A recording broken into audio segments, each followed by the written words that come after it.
Joining us now is former president of the Victorian Liberal Party and Sky News contributor Michael Kroger. Michael, thank you for joining us on Power Pleasure. Hour. In news breaking as we record this, a US court has blocked Donald Trump's Liberation Day tariffs. Now, it's the first major legal challenge against the president's sweeping import policies. The Court of International Trade says that Donald Trump overreached his authority, and it ruled that duties cannot be imposed on imports from nations that sell more to the US than they buy. Now, we know that Trump is appealing this ruling. Can I get your reaction? Well, this is typical Donald Trump. The way to look at his presidency is he's a man in a hurry. He goes 2 steps forward, knowing that in many cases he's going to go 1 step back. That's just what he does. He pushes the envelope everywhere he can and then reaches some form of compromise. Now, it's very arguable that he overreached in relation to tariffs. The powers divested in the presidency through Congress that they gave him. His then use of this emergency declaration that he's made in relation to many things. Of course, his decisions are going to be challenged, but he accepts that. It's, as I said, 2 steps forward, 1 step back. He knows he's not going to get everything he wants. He reaches out and then he compromises back. So he'll appeal this. It'll end up in the Supreme Court in America. Who knows what will happen there? But he just sees this as an occupational hazard.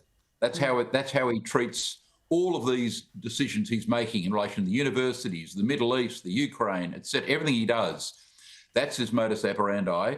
It'll succeed on some occasions and it won't on others. Okay. But that's Donald Trump for you, Gab. We'll see how this plays out. And Trump's frustration with Putin appears to be escalating. Donald Trump claims that the Russian leader is now playing with fire. He wrote on Truth Social, "What Vladimir Putin doesn't realise is that if it weren't for me, lots of really bad things would have already happened to Russia, and I mean really bad. He's playing with fire." Now, Trump indicated over the weekend that he was considering sanctions against Russia, and we know at this point he's really been unable to persuade Putin to make significant concessions in peace negotiations with the Ukraine.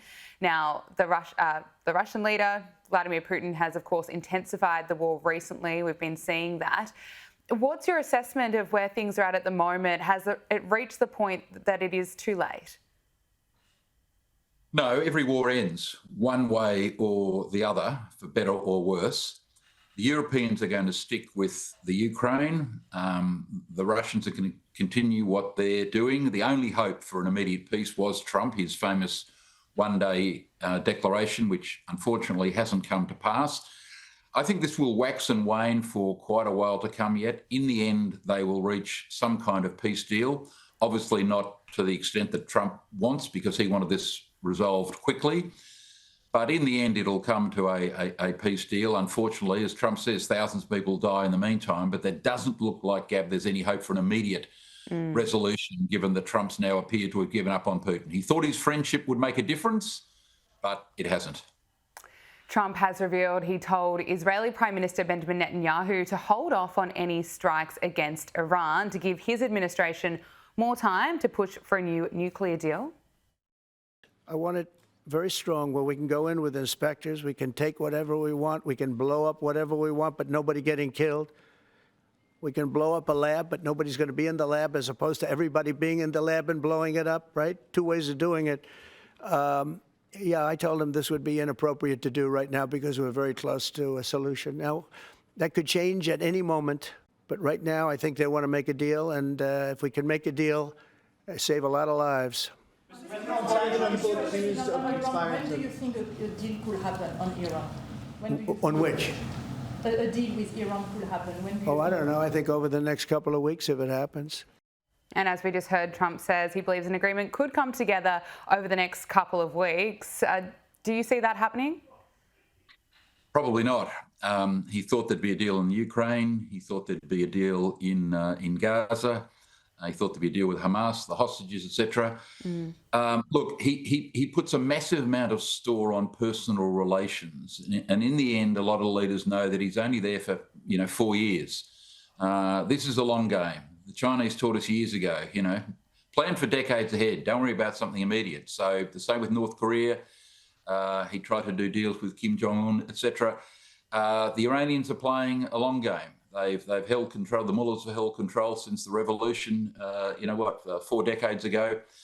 So I don't see a deal coming, and ultimately Israel may need to take out these weapons. They would be doing the world a great favour if they did, because Iran is the centre of evil in the modern world, as we know, Gab. But do I see a deal coming in the immediate short term? Unfortunately, I don't. I hope I'm wrong, but I don't think so. What's your assessment of how Donald Trump is perceived on the world stage right now? Do you think he's as feared as he once was, or should he be getting credit for really trying to be an anti-war president? He made one major tactical blunder, an immense tactical blunder. He fell into the trap of believing that he started no wars. I mean, obviously, he looked back at his presidency and people said to him, no wars started under you. And Trump took this view of, looked at himself and thought, yeah, I'm a peacenik. I should be up there for the Nobel Peace Prize. So he basically said to the world he was surrendering American military power in the name of peace. He wasn't going to be an aggressor, apart from Yemen, where no one's really watching. He doesn't want to commit American troops, and we saw that recent speech the other day by the Vice President, saying that soldiers come first. So Trump appears to have surrendered his military power. Army, Navy, Air Force, Marines, they've got the best weaponry in the world, the most advanced weapon in the world.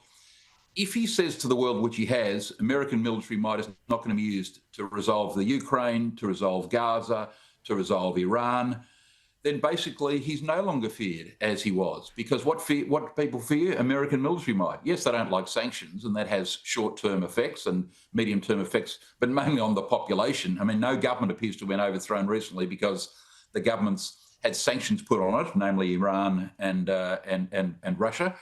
These governments tend to survive these sanctions in one way or the other. As I said, it's the public that pays the price. But in the end, if America surrenders its military power, no, Gab, it's not feared as it used to be. And that's one of the problems with Trump. He's negotiating now with one hand tied behind his back. Well, I'm sure he's still more feared than Joe Biden was, and I'm sure he's more feared no than doubt. Kamala Harris if she won the election. And that is who I have to ask you about, because the former Vice President has visited Australia. She spoke on stage at the 2025 Australasian Real Estate Conference on the Gold Coast over the weekend, and she is being slammed for delivering word salad after word salad. Here she is. You have the ability to understand the context in which you live, the context in which others live. You're more likely to then connect with them and understand what's important to them. The vast majority of human beings are very intelligent, regardless of their education level, regardless of where they're from, and intelligent enough to know whether when you are looking at them, you are looking at them with a level of respect. They will know that you are someone who is actually interested in their life and their reality and their fears and their dreams, or not.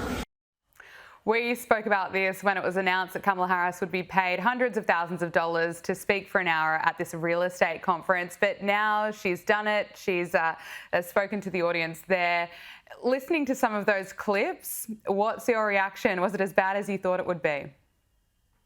I think it's worse. I mean, what vacuous babble that is, but that's what she's known for. I mean, let's be frank, she was a circus act at this conference. She wasn't there to enlighten the Australian property industry about payroll taxes, building costs, over-regulation, planning approvals, building approvals, the shortage of contractors, the price of materials, stamp duty, et cetera, et cetera. These are the things that are of real interest to real estate agents who were at that conference, thousands of them, and people in the building industry.